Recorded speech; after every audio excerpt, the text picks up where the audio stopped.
All right, I'm going to do a quick overview on the 3D printed link kits that I've got here. They are all labeled on the inside here as to the lengths of them, so they're easy to figure out what's what on there. So the links will come without the rod ends installed because there's a handful of different lengths. You can decide what lengths you want to run.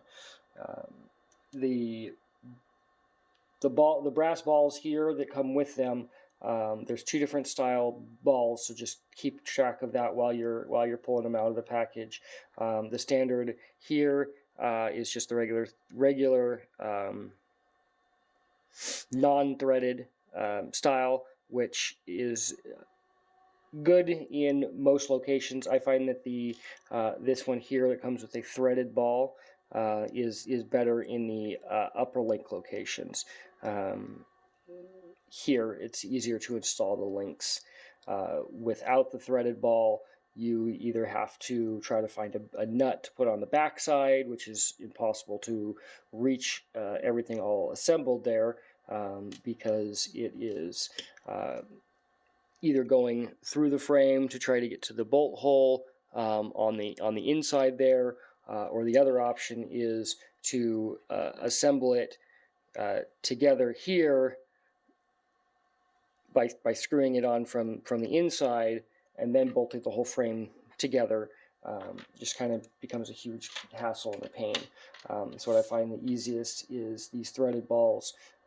What you can end up doing is on the non-threaded ball, you can just use the screwdriver tip here and stick it into it and kind of just wiggle back and forth as you're pushing down, and it'll snap right into place.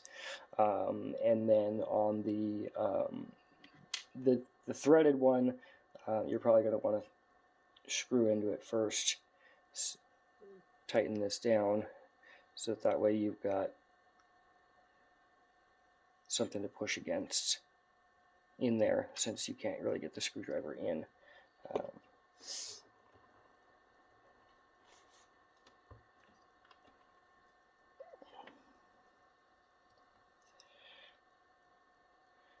So that is now installed in there, and we can back this screw back out.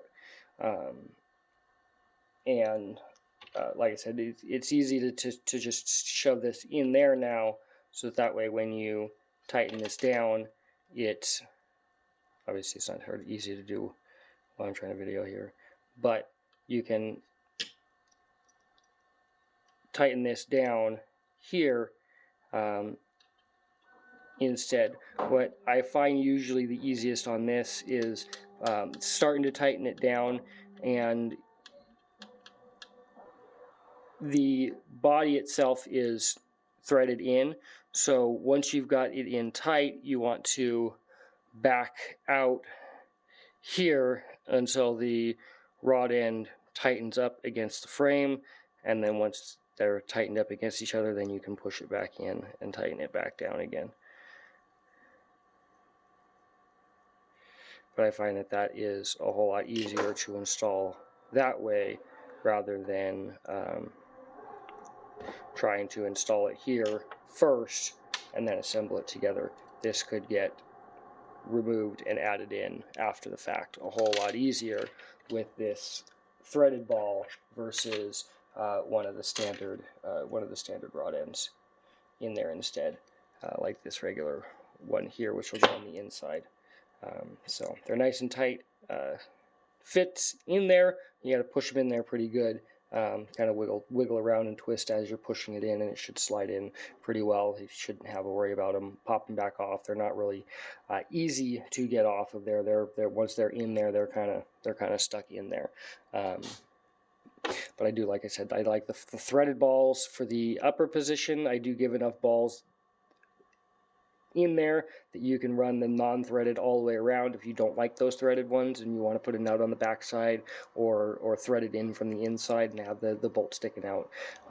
However you want to do it there, I got enough extra pieces there that it should work either direction.